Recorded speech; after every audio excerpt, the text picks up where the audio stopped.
Good evening, everybody, and welcome to the Toon review for this evening's show, which, of course, is the second in our series about possible Dan Ashworth replacements, of course, and it is Phil Giles. We will come on to that in due course. Alex, are you hearing me loud and clear? I am indeed, yeah. I needed a PC restart, fixed all the technical difficulties. Well, there you go. So Alex is fixed. That's why we were late tonight, but we were trying to get Alex's headset and microphone working properly. I have been and purchased a new microphone for Sam, so you will notice that Sam's voice is perfect tonight. Say hi, Sam.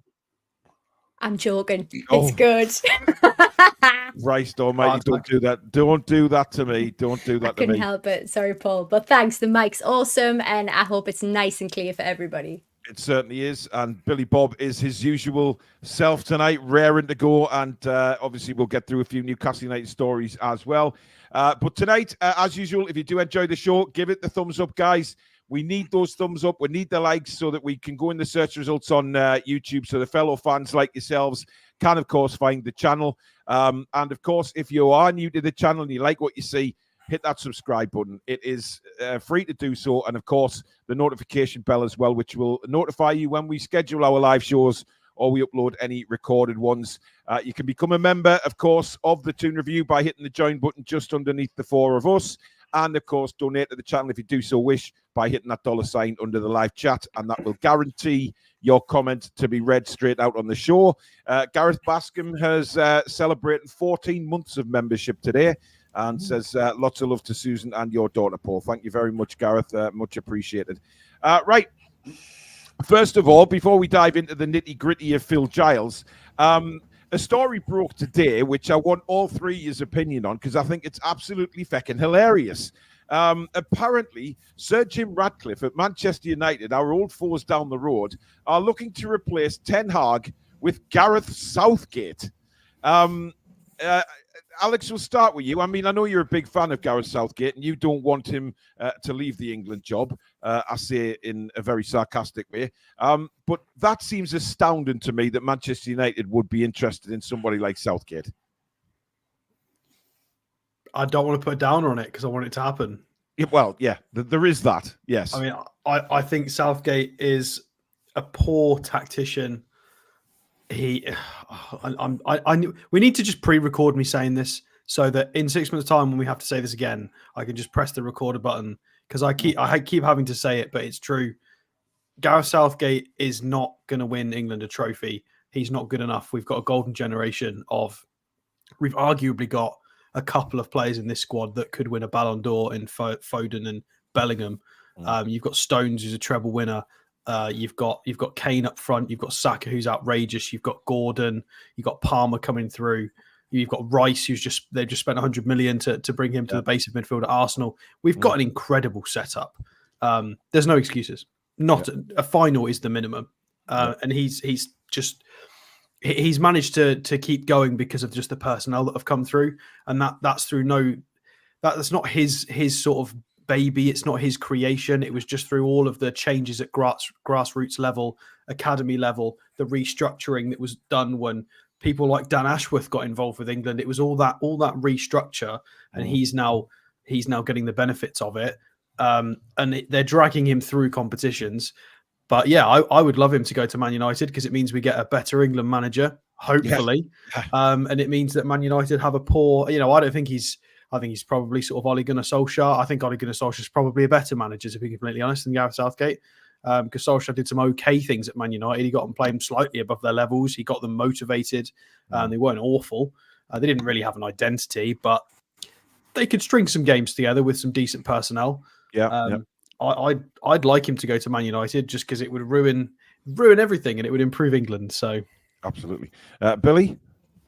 I think it'd be an excellent appointment for him, if I'm perfectly honest. I think they need someone to do what he did with England, which was take them from a low point when Hodgson and all them lot left and Allardyce and them kind of people and start them on the right track. And he did that with England. However, once it got on the right track, he was crap. A 2-year appointment, and maybe after that he starts going down the pan, but they've got what they want from him. So I think it's a perfectly good appointment, if I'm perfectly honest. Can I make a point, Billy, though? So when he came in for England, he had no loyalties to anybody. He could rip up the drawing board. You don't rip up a drawing board. Whatever it is he did, he started again. At Man United, he's got players like Maguire and Rashford, which he prefers in the England side, which everybody currently doesn't really want in the England side. So would he still have his favourites? I think things have changed. I think he'll certainly have his favourites. Yeah, I think he'll still have that. I think all managers do. I mean, even Eddie Howe has his favourites, for God's sake. But the favourites at Man United are the issue. I just think the remit for him, they probably don't want that. They probably want someone to go in and win the league straight away. So I think they're probably employing him or going after him for the wrong reasons. But I think ultimately, it'll do him good to kind of have a solid base to start from, which is what he did with England. Yeah. What do you reckon, Sam?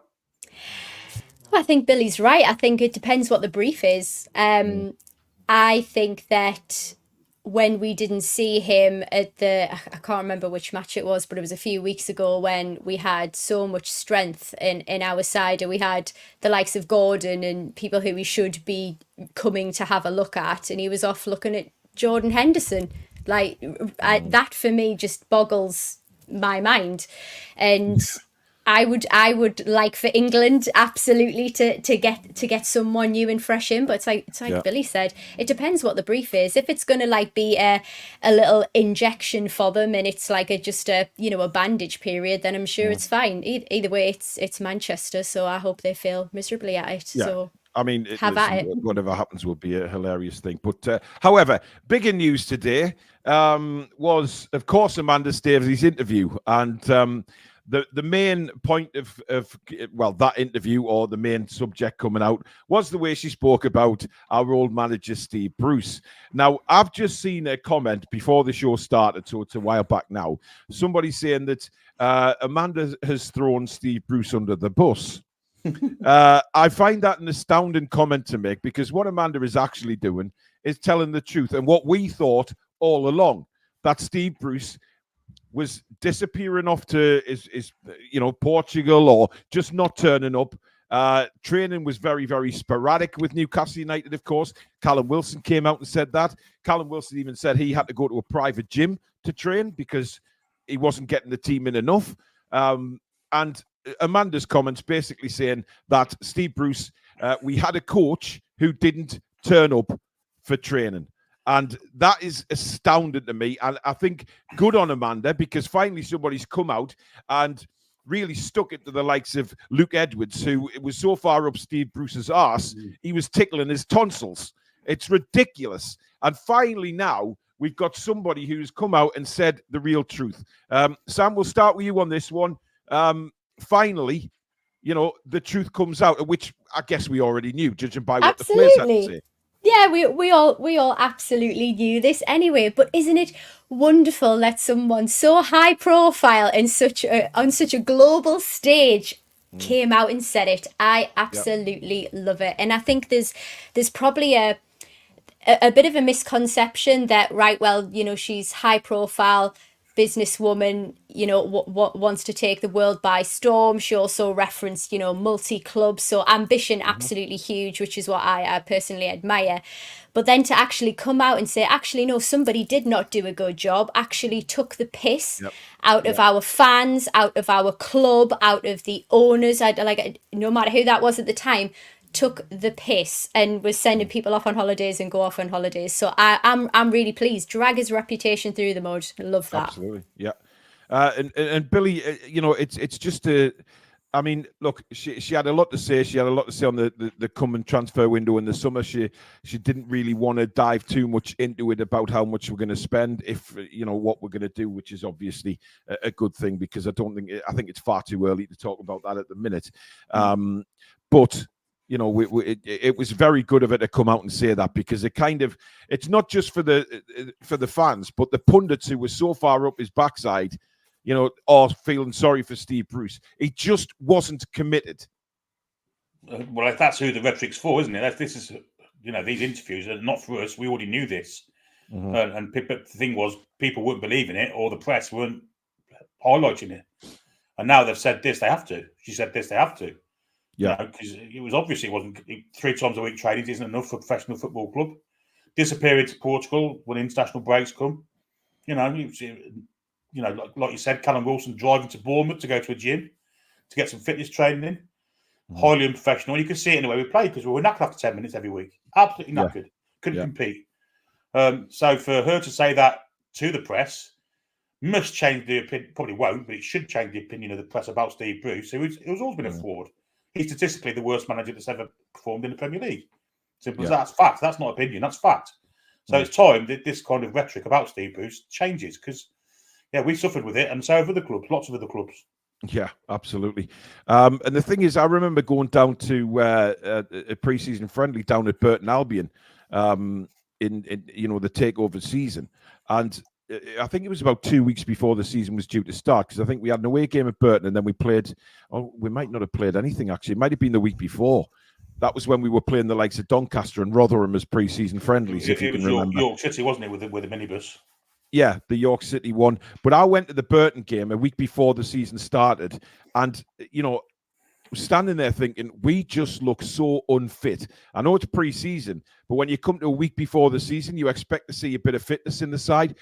And that was what was worrying, thinking we are not going to start this season very well because we are going to be so behind. And Alex getting that fitness right, he just didn't have frustrating the players like that. We heard about him falling out with Matt Ritchie, of course, and Callum saying about the training. It was just all wrong. He is finally somebody has called him out and for what he is. Well, I mean, it's no surprise that obviously Matt Ritchie was at Bournemouth, so knew the high standards before he came to us. So he'd played for Eddie Howe before. So the coaching drop off must have been absurd for Matt Ritchie, and we've not heard it, but we've heard this before in terms of his not even just about the lack of sessions, but the quality of sessions. Footballers have got to enjoy what they do; it's their passion. You do get the odd one who doesn't like football. There's a few of them around that do it as just a job, which I always find a bit odd. But like Andy Carroll and Ben Foster and stuff, they just turn up because it's their job, but they don't love football. But there was the famous story. I think was it Richie Delat. I think it was. I think it's him that said there was one training session. Rory Delap, I remember from Stoke. No, it wasn't Rory Delap. I think it was Richie Delat. He said they turned up to training once, and Bruce just threw a ball in the middle of the pitch and went, what did he say? Go on, lads, just play ball or something. When he was at Villa. Yeah, something like that. Yeah. Top level manager in the top two divisions of English football. You're looking at probably top 50 clubs on the planet. He's managing one of them. And he's just chucking a ball in the centre circle and going, ha! Yeah. It's just absurd. And he was stealing a living. The last time he did a remotely good job was at Hull. And that was primarily down to really positive recruitment before he got there. So he'd got good personnel to select from. He'd got a combination of young, hungry athletes and stuff. And then that fell away after a time. And then since sort of 2012, I can't recall a job he's even done remotely decent with. I think his time with us was the remnants of Rafa helped him because there was tactical structure and leftover positives in their brains for sort of passing patterns of play and defensive shapes. And then this crack started to show the more it became his team. And then he got bailed out by Joe Willock, who went on the most absurd record-breaking run of goal-scoring form to suddenly paper over the cracks that was his abysmal system and everything.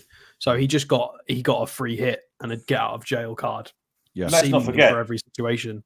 At Aston Villa, he had the highest valued or priced squad in Championship history by a distance, and he had them fourth bottom. Yeah. He was poor. He was very, very poor. He deserves everything he's getting now in terms of, and it's not horrible comments; it's truthful comments. And the more he denies it and says we're all liars and being harsh and abusive, the more he's going to get it, because he's calling everyone else liars when. The writing's on the wall, Steve. Absolutely. I'm afraid. Do you think is it more strange because these are roles that are played on a public platform? So we're all there to judge everybody. Is the shocking part of this story that someone's had the grit to come out from the management ownership side and say that's not good enough? Absolutely not.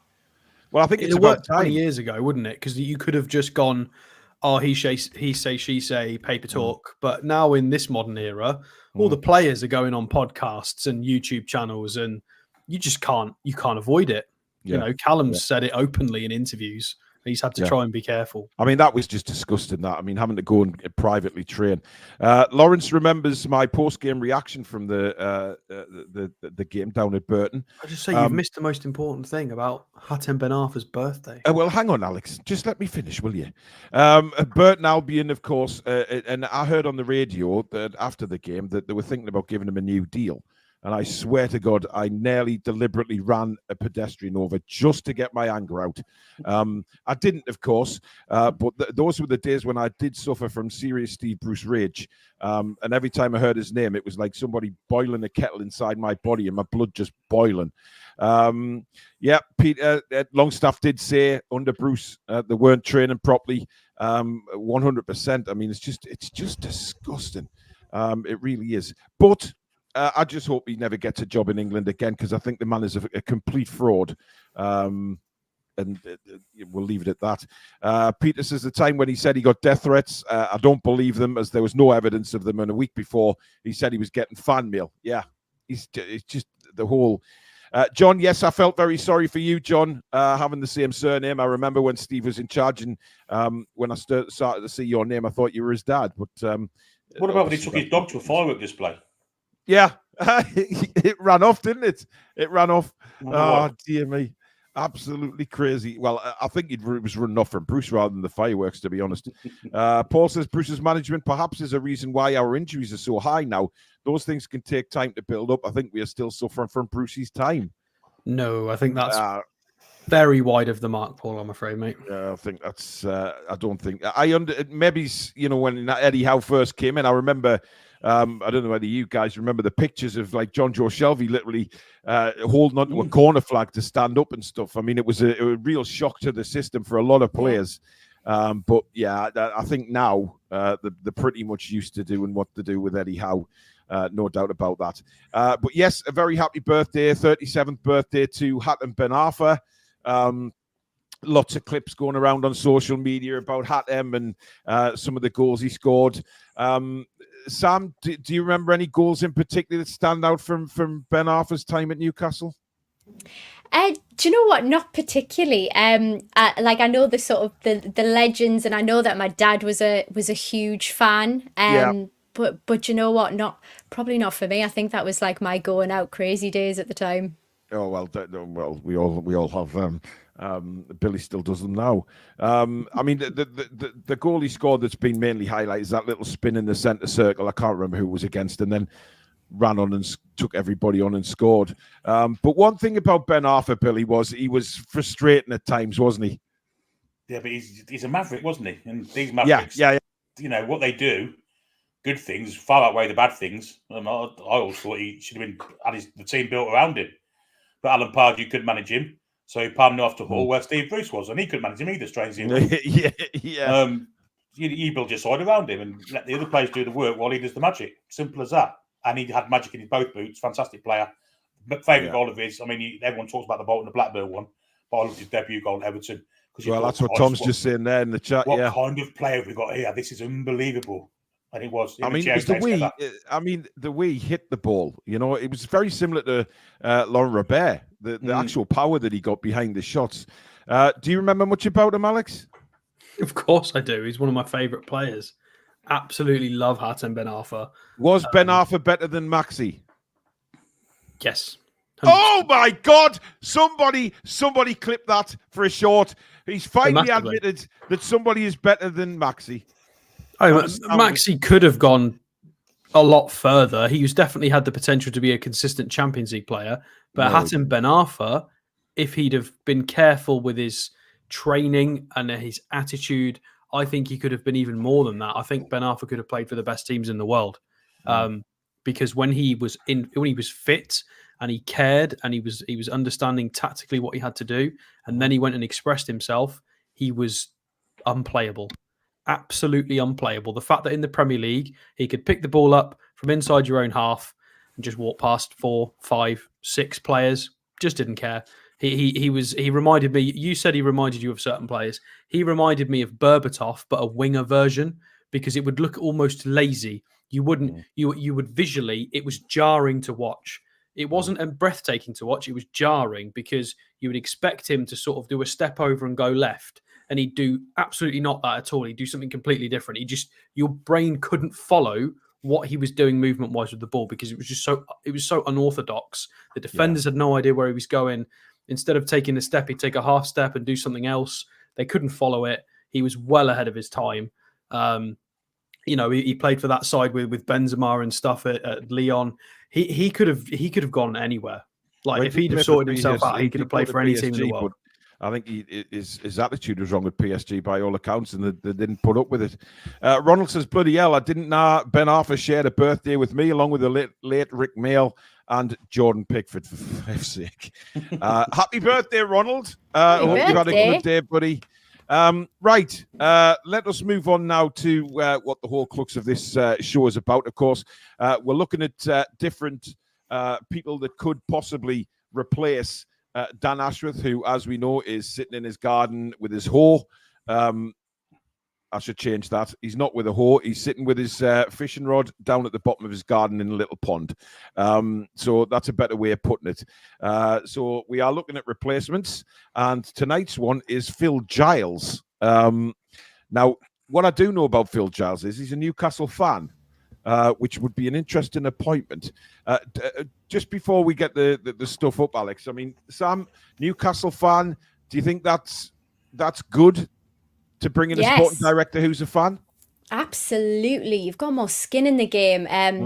I did some research, and I was actually very impressed. He was a season ticket holder, the sort of background, and I really like the sort of character that he has. He seems he reminds me of Eddie, actually, very much focused on character and people's values, attitudes, and behaviours. And I mean, what he's done has just been nothing short of remarkable. So yeah, I'm looking forward to getting into this one. Yeah, Billy. Well, obviously these sporting director types are very professional people, but surely it can't hinder if you're a fan of the club you're working for. You know, if you've got added impetus of wanting to do well, besides the professional one, can't be bad, can it? It's got to be a good thing. Yeah, absolutely. Spoons, good evening, Mr. Spoons. Hope you're well. Interesting from Looney Tunes saying sometimes not being a fan allows you to look at things more objectively. Interesting point. Right, Alex. Let's learn about Mr. Giles. Oh, already up. There he is. So a very forced smile. That's a very Kieran Trippier smile there, as in the camera's in your face. Smile now because we've got to take pictures of other staff members. We're moving things around. I don't know what I did there. Yeah, just leave it at that. Stop it, Paul. Right. Sorry, Alex. So, I mean, as Sam has already mentioned, interesting character, younger, similar vibes to Eddie Howe. Obviously, there's a lot of people who are watching this that might have done a little bit of research. So if you haven't watched it yet or listened to it, I would recommend not doing it now. Obviously, finish our show. But he did make an appearance on the High Performance podcast, which is very good, with Jake Humphreys. It's an excellent podcast. And Eddie, of course, was on that as well. So as was, I think Trippier was on there at some point. They've all been on there. It's a really, really good podcast. So Phil Giles has been on there. Although he was a little bit rocked on it. I think they got him. There was one guy on there who just kept asking cliche questions, and he got a little bit rocked, I felt, but he did well. He definitely talked about things very honestly, which I thought was interesting. He was less political and very, very honest about everything. I think it's very different to the recent one that we did, the other show. So this one with Giles, it's very much his first job in football is Brentford, 2015. He doesn't have the enormous CV that others may have. It is quite fresh, but it is very data driven. So for the people who don't like Paul, you're getting on my nerves now, mate. You need to stop that. You are going to get timed out. So he's got a very data driven opinion. He was a statistician. He's a PhD in statistics at university. So he's very, very research heavy, very data heavy. And that's what he tries to lean into. But he has to try and balance this very, very heavily with, as Sam mentioned, with attitude, player personality, the correct recruitment. Does it fit the system? Does it fit the dressing room? Does it fit the atmosphere? And this doesn't just go for players, it goes into staff recruitment as well, the entire setup of the whole football club. It's very proactive, but it's very balanced. He does try to use every single thing at his disposal, whether it's a bit of data, whether it's historical knowledge, general opinions, everything like that. So he's got a lot there. One of the old guard in Mark Edwards actually did a piece on him when he joined Brentford, which I thought was quite interesting. So Mark Edwards did a piece in the Chronicle, and he had some really interesting things to say. So these were his quotes. So my interpretation of data is different, and this is for really complicated data. We want to look at it differently to other clubs. If we look at it in the same way, we come to the same conclusions, and we're in the same place in the league. Let's just scroll down. Sorry, everything's a bit of a mess. Apparently, his hero growing up, says Mason, was Sir Les Ferdinand. It was indeed, yeah. Yeah. So I think he was a season ticket holder until 2015, and he gave it up. And he was a big Les Ferdinand fan. I've actually lost bits of the article, which is a shame, probably because I had to restart my PC. Do you know what? I think it's interesting because I can't remember who it was, so please forgive me, but somebody made a comment to say that maybe being a fan is going to be at his detriment, but actually him being a statistician I think that's going to be a benefit, because what I'm hearing and what I'm seeing from character and all of that lovely stuff, I'm actually seeing that a balance between, it's not just about the data. Actually, we want to see the drive from the players. We want to see the players caring about the staff and who works there as well. And you know, the documentaries that have been on about them have actually been fascinating, and I think that'll fuse quite well with Eddie's style. I felt quite an honesty and an integrity from the man. Interesting. Yeah. All right. Sorry, guys. I got a little bit rattled there. Paul really irritated me with that. I've just been trying to get my ducks in a row with all of the content for today, and I just don't need challenging every 5 seconds. It's just really frustrating. I spend a long time putting shows together. I feel like I'm going to do a pool right now, but I don't have to put shows together. I do this voluntarily so that there is an extra voice for the fan base. So for people turning up and just picking at me every 5 seconds, you know, I'm a human as well. It really irritates me. It's people that literally just wait for me to say a word that they don't agree with, and they go for me. I appreciate we have different and varying opinions on football and what is the correct thing. Appreciate that, but sometimes it gets a bit personal. Educated or uneducated, it's irrelevant. It gets a bit personal, and I'm here to try and make content for people to enjoy and for people to maybe get an idea of things that maybe they can't read in the media, or maybe just to expand on that. So let's just not go for hosts, because it just gets frustrating. You know, I'm here just to try and provide things for people. That's right. You'll have to go on, Paul, because I need to get some of my notes in order. Okay, let's have a look at some of the comments. Clone Lad says, did Ben Arfa play for Bruce at Hull? Probably explains why his career went down the pan. Yes, he did. Wacky says, big question is, does Giles take you forward and find the quality the Toon fans expect? Well, you'll hear that when Alex goes through. I mean, obviously, you know, Sam's done a lot of background research on him as well. Would you say he is somebody that maybe could bring the big names in, Sam, or is that something you worry about? This is the interesting thing, because I think, you know, Dan was somebody who could go off and actually find players and had a sort of strong suit within the operation. So it wasn't just, obviously, I'm going to be like the jack of all trades here. He actually had a particular strong suit when it came to, you know, transfers and buying players in and brokering those deals, and his Rolodex of, you know, players and contacts. That was great. I think if Giles did come in, I think it would forge a really close relationship with Eddie, because he's going to have to. I think he's a person who probably knows what his strengths are and hires for his weaknesses. I definitely get that vibe in terms of who he's sort of hired and the team that he set up around him, and how carefully and meticulously that he's done that. And I think for me, somebody who has integrity and allows their character and values to speak for them is great.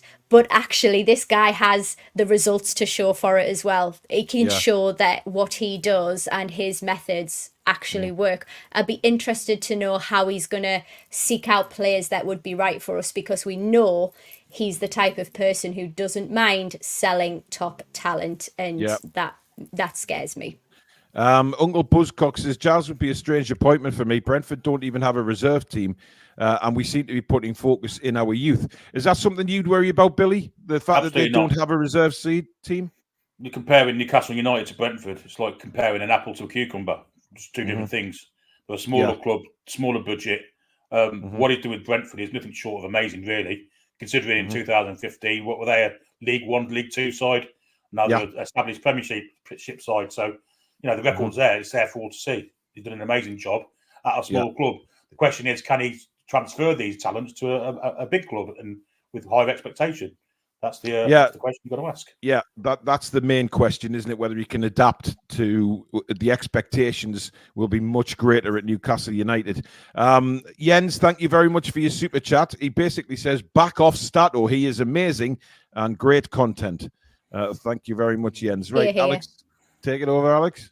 Yeah, that's fine. Yeah, sorry guys, but I think it proves that I do read every comment. I read every comment because sometimes there's a lot of value in comments because people say really good things, points that I might not have considered. So I do like to read every comment. But if I'm trying to get my thoughts in line and people just throw in shade, it can be a bit tricky, as I'm sure imagine if you're reading every single comment on something, but it's all at you. It's hard to then refocus, as I'm sure you can appreciate. Anyway, to expand on a lot of support, Alex, in the chat. So well, to expand on what Billy mentioned, the question about Brentford not having youth, I think that's a little bit unfair. I think because of the structure at the club and where they've come from in recent years, they have a slightly different setup for a B team. It's not a traditional reserve team; it's a B team that's got slightly different rules in terms of how you can purchase from them. I think they lost a couple of youth prospects to Chelsea. So they've got a B team. They've got an under-23s.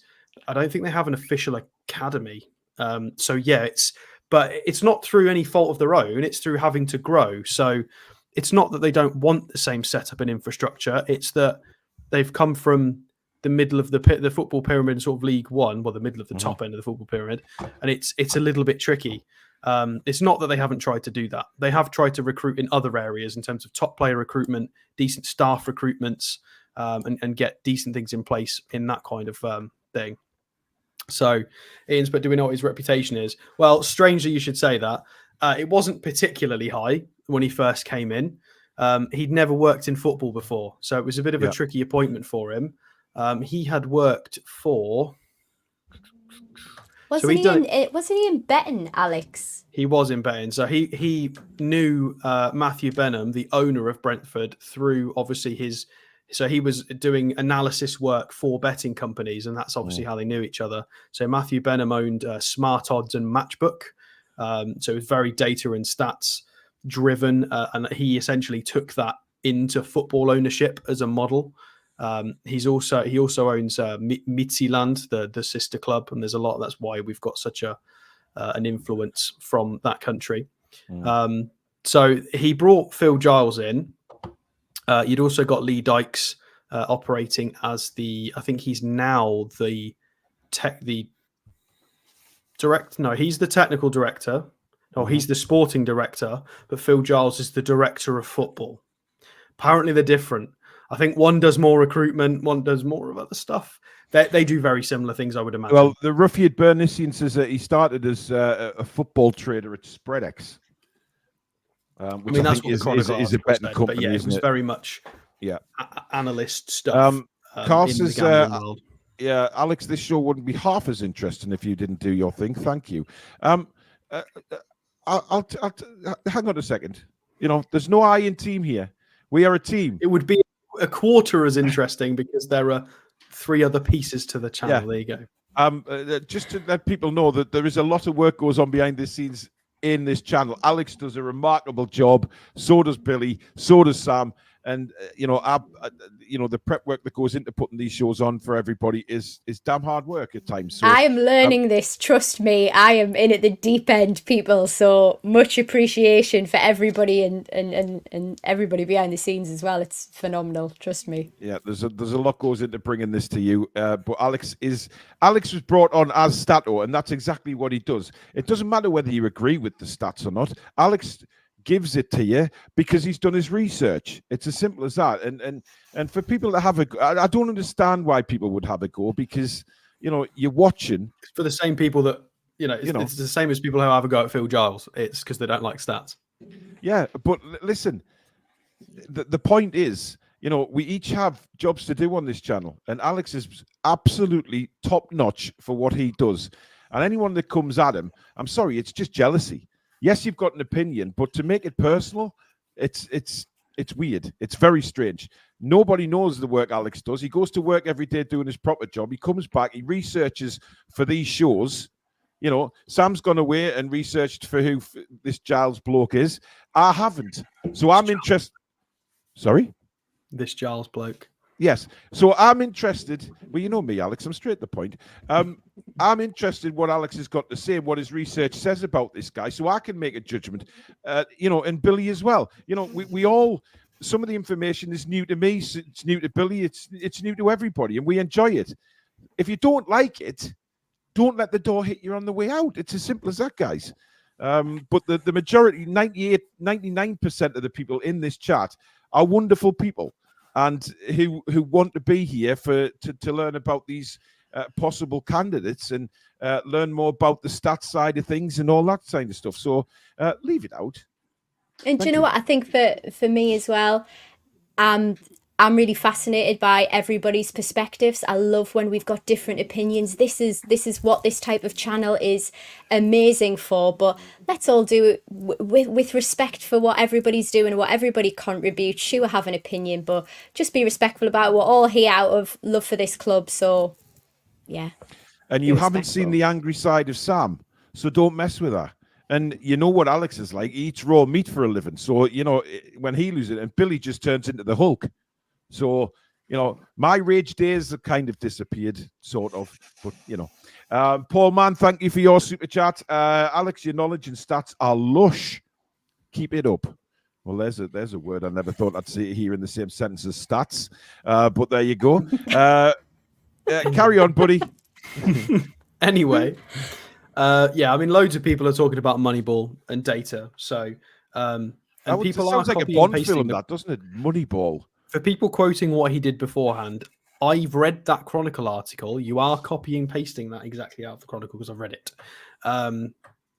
So the Moneyball approach. So it's very much diving into sort of what Brentford are doing as a whole, but it was Phil Giles who kind of is pushed it more. It was very much backed by the owner as well, because it's very much how he operates. So he'd got he was very fortunate in that he'd got the actual owner of the business and the football club wanting to operate in this manner, because there were probably a lot of people at the club who were a little bit more old school, especially because Phil Giles had not officially worked in football before. So he'd got a point to prove, and he did do it.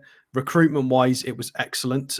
Very much a Moneyball approach. And for people who don't know what Moneyball is, it's the whole Billy Bean book. It was the original guy who worked in the pork factory, wasn't it? Who did the book about Moneyball, about how you can do well in baseball through data recruitment. You don't necessarily have to look at who the players are. You can just look at improving your getting on base and your batting average and all of that in baseball. Of course, it doesn't translate directly to football because there are other elements. There's no point in buying a great big aerial threat striker if none of your wide players can cross a ball. So you have to use it. You have to coordinate and combine your data and your statistical recruitment in football. It can't just be one dimensional. People have to like each other. People have to know each other and understand passing patterns. So there's more to it than that, but you can break it down to a point. You can use it as a guide. It definitely does work. So a primary example of that is just your basic XG, is recruiting strikers for XG models, people that maybe have underperformed for a season. Mm-hmm. Maybe they've scored 10, but their XG says they should have scored 16. Their value's probably not so much now because everybody's kind of caught up with the game.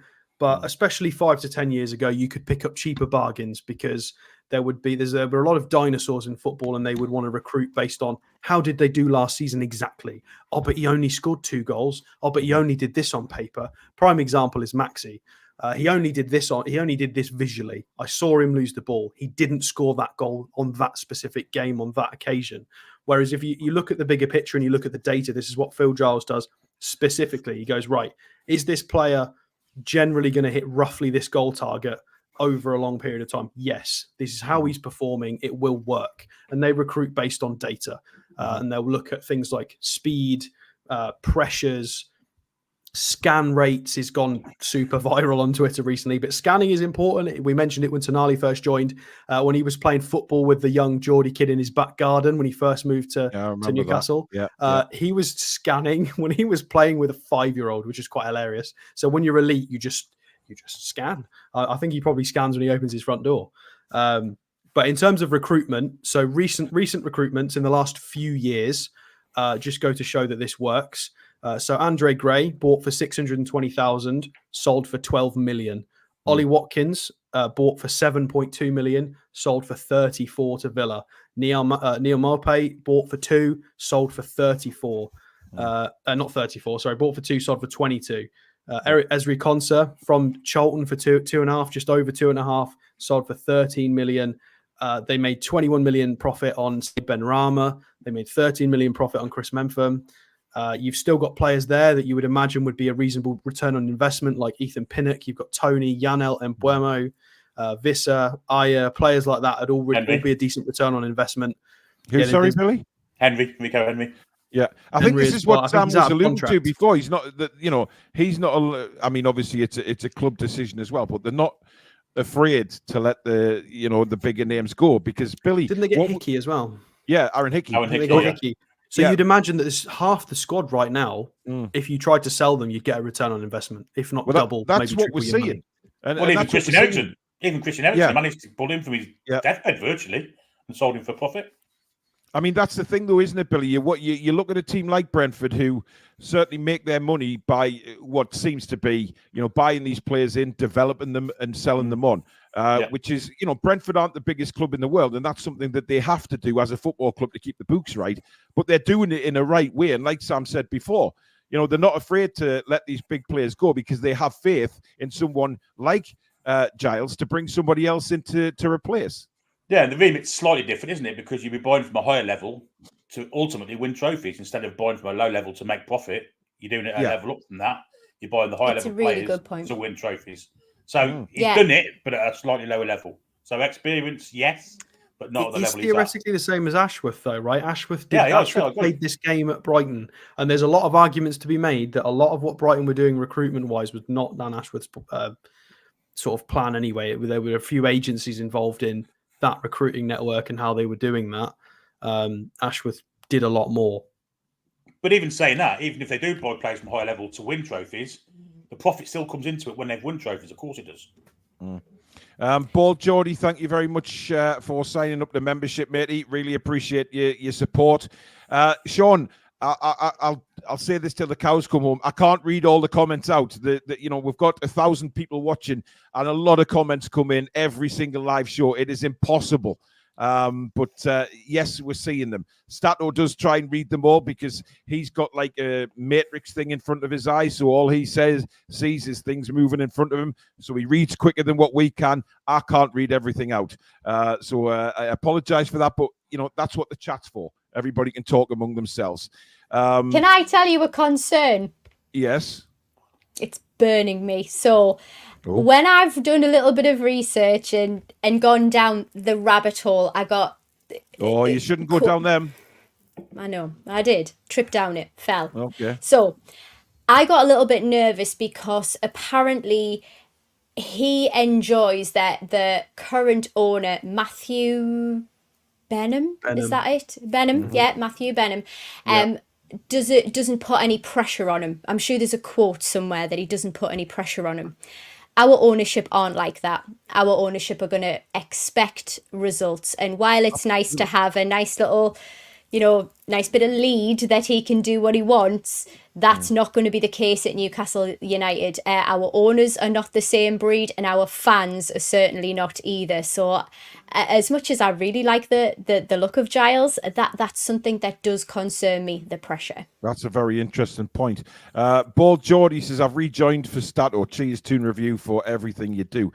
Just before we go on, just to let you know that we are doing a normal fan forum tomorrow night. As usual, it is just called Fan Forum because we can't say Face the Lads anymore because that would be very disrespectful to our new co-host. So it's Fan Forum again. However, this is returning very soon to a screen near you. It is the return of TTR Friday. We will be coming back. We won't look anything like that. I can guarantee it. That is a very 90.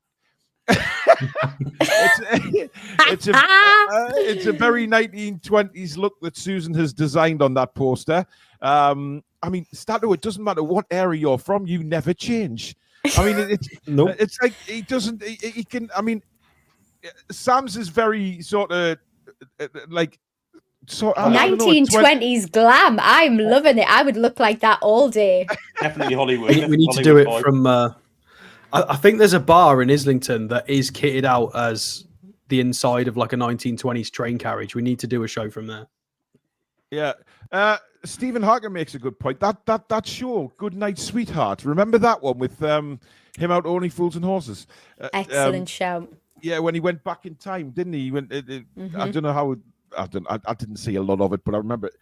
Gary, I don't know who I'm supporting. Name, wasn't it? Gary. Yeah, something like that. But I'm not sure who are.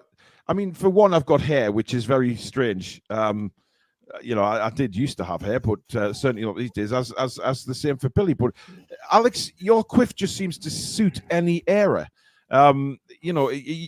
Susan just fits you into any.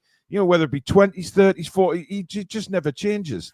And he's always, just fiddling on with a beard. It's very interesting. Lots of brill cream, never know. Lots of brill. There's a lot of brill cream in that. Dalquiri man says Billy looks like Marlon Brando in that.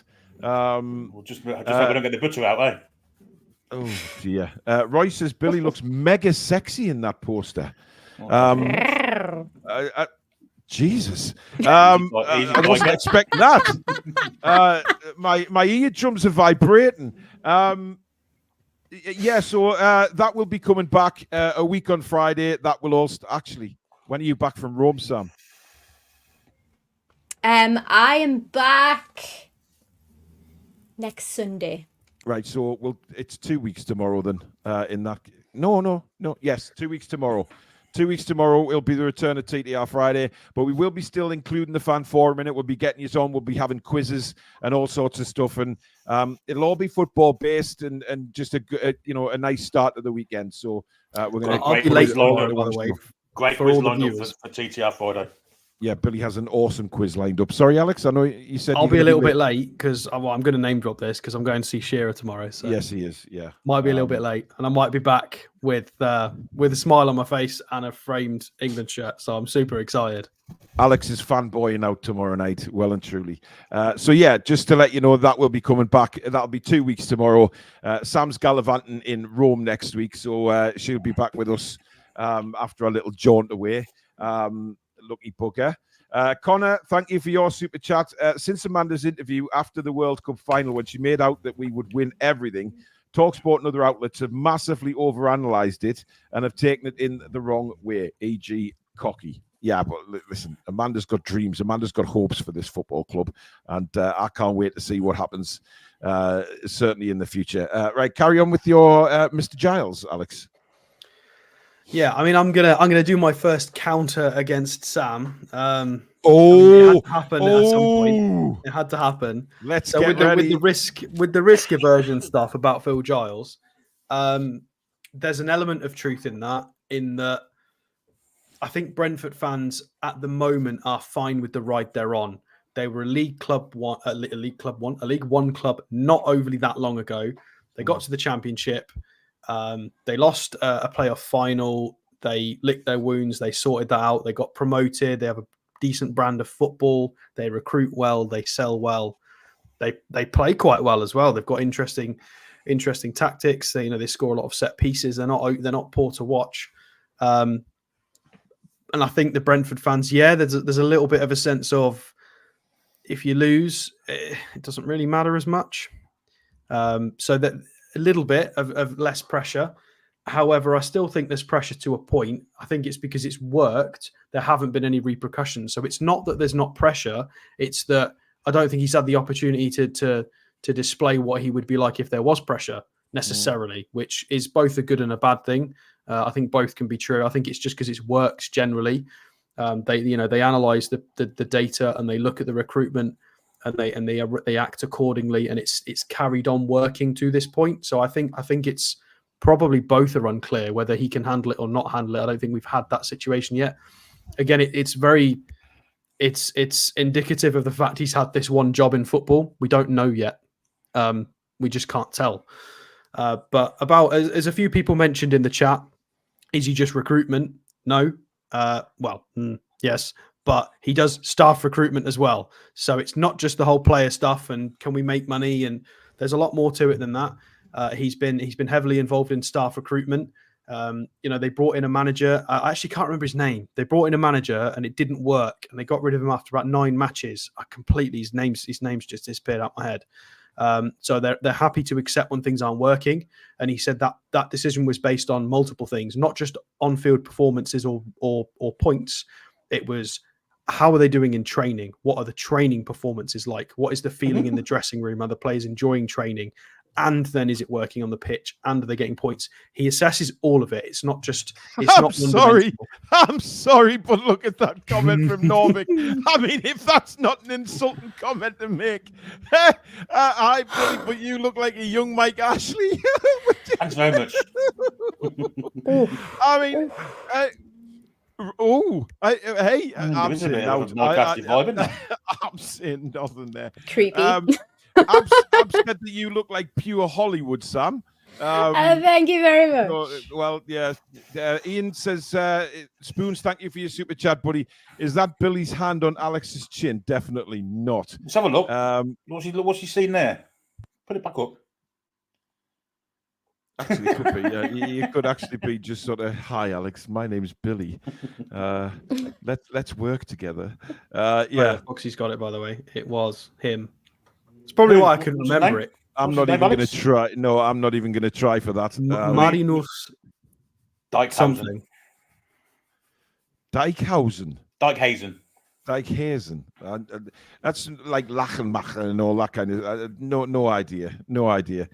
Norvik then says, hate to say this, Billy. Well, you didn't say that in your first comment, Norvik, so I don't know. You think you might have got away with that one. Ash is very jealous about you going to see Shearer. Who isn't really? I mean, he's the legend himself. Carry on, Alex. What was I going to say? So staff recruitment. So they had quite a few high profile set piece coaches that have since left and gone. I think one's gone to Spurs, one's gone to Arsenal as well.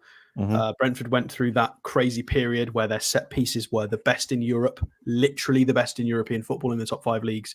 Their set pieces were shockingly difficult to defend because they would do a chaos theory from a corner or from a set piece where they would all stand in place. And then as soon as the running the approach came to take the free kick or the corner, they would just scramble.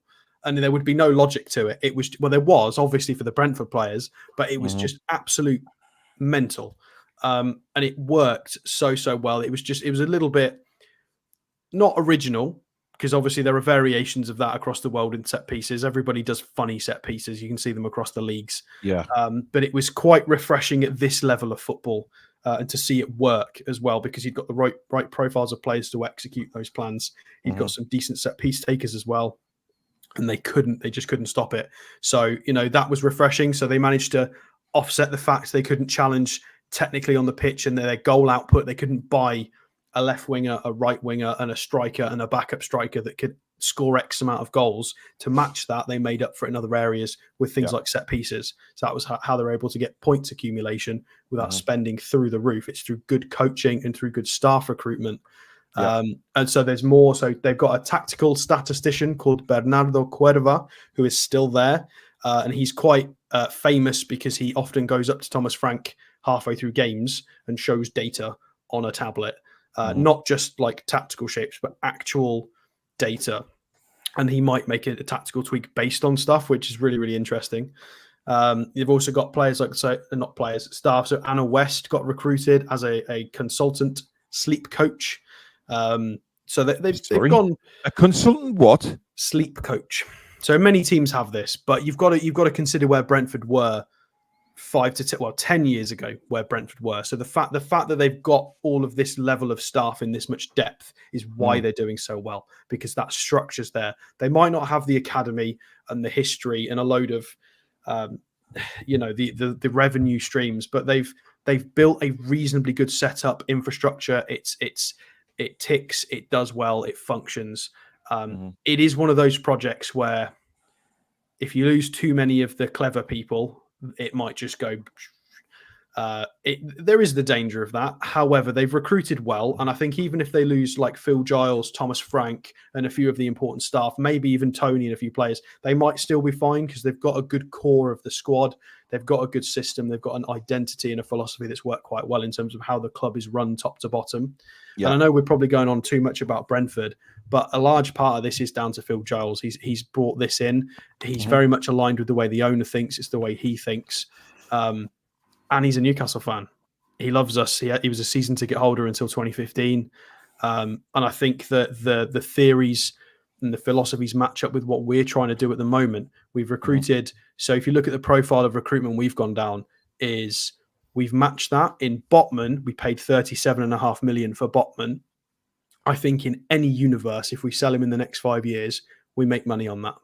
Oh, definitely. 100%. Same with Tonali. If we can get Tonali playing again, Bruno, we make a return on investment on Bruno.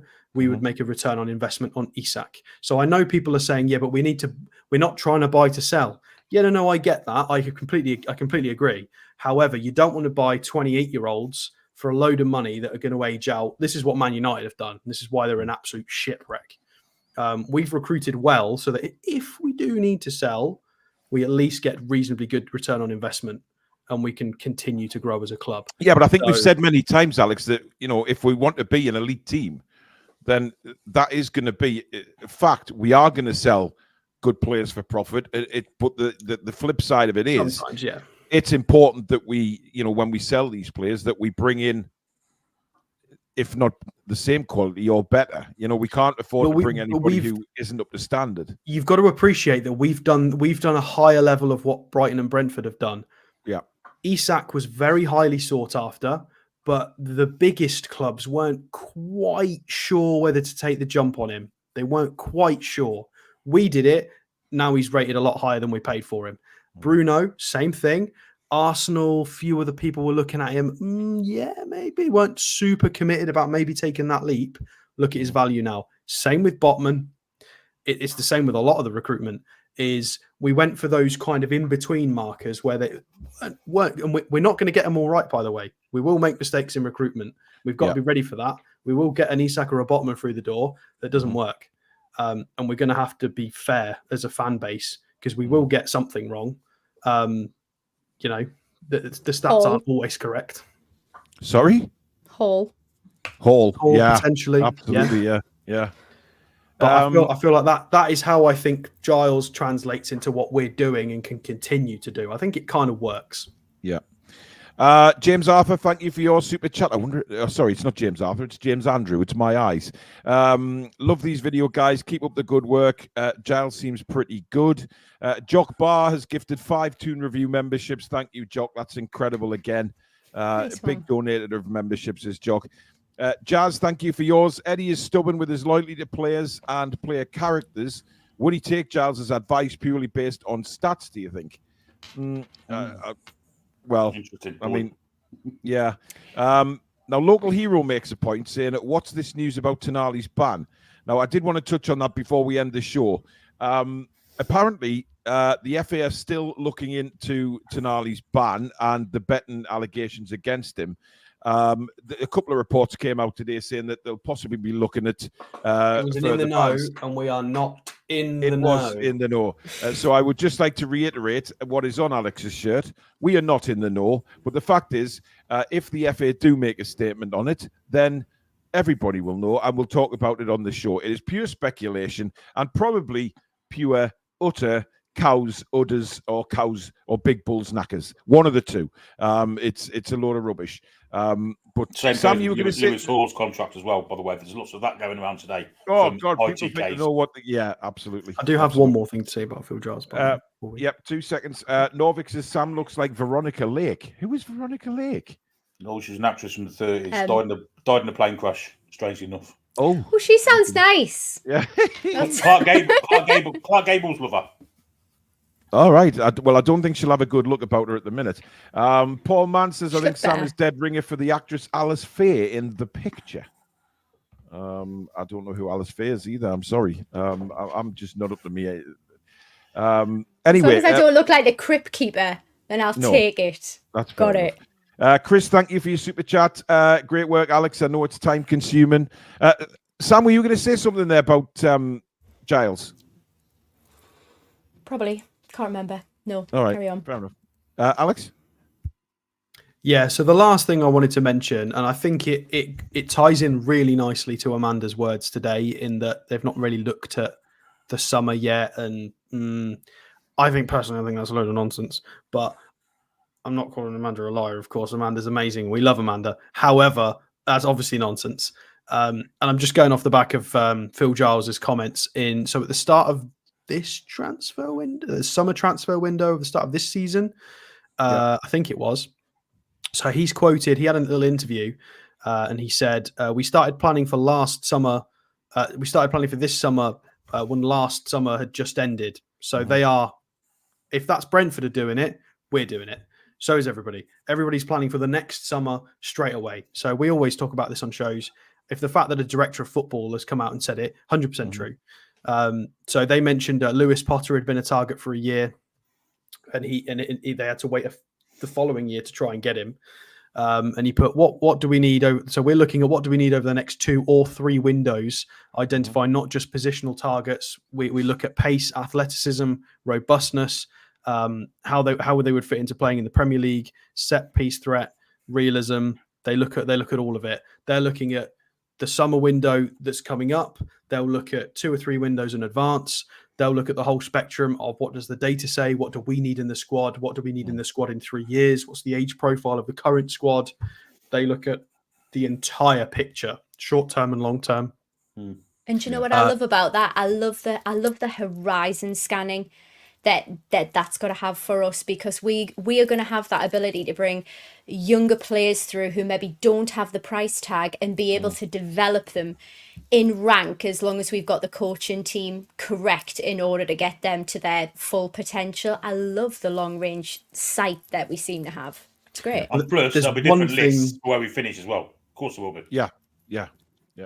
There is one thing that we haven't done that Phil Giles talks about.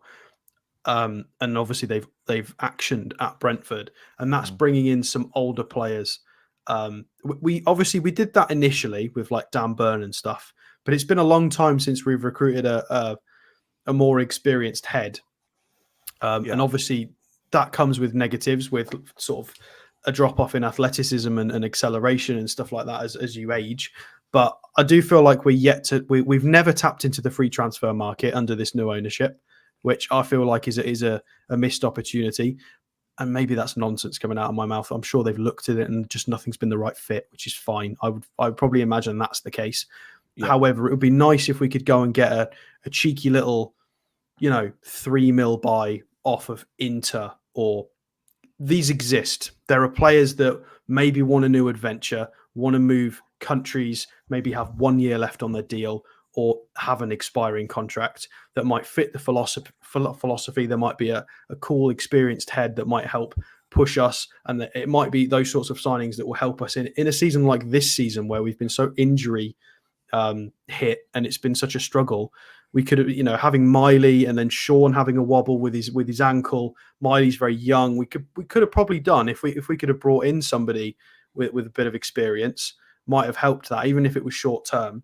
So I really do hope we maybe tap into that market at some point, a cheap older pickup. And obviously you can't recruit super, like you can't always do that. You maybe the odd one.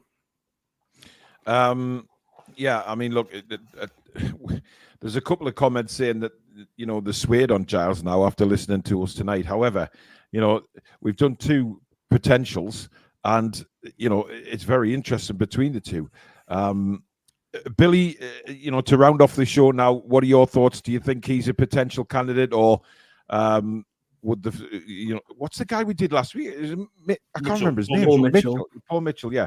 Or is he still head of your sort of list out of the 2 of them? Well, Paul Mitchell's a proven at that level type of sport director, isn't he? So that's the difference. But I see more potential in Giles, so I'd be happy to go with either of them, to be honest. But yeah, it's just someone that could come in, mould the club how it should be. That Dan Ashworth would have done, but obviously didn't get long enough into his tenure to do it. Yeah, and get us on the right track, whoever it is. I'm not really interested, but as long as they do the job properly. But yeah, I'm kind of sold on both of them, to be honest, so far. Yeah, by the way, guys, now we're at the end of this. I'll promote it again. If you've not watched it, go and watch the High Performance podcast interview he did, because it's like an hour, and you really get to know the guy, because it's an hour of him talking about his whole philosophy about how he executes everything at Brentford. So you'll be able to make your own decision whether you like him or not based on that as well. And the guy's loyal, isn't it? Like what was it, 8-9 years or something? He was there a long time. Yeah, absolutely. That's a plus point for me. That is, Given the recent heartache, I think that's quite relevant. That he's not a snake and going to slither off into the sunset. But it was a bit different at Brentford because they lost their sporting director. So their technical director Robert Rowan died in 2018.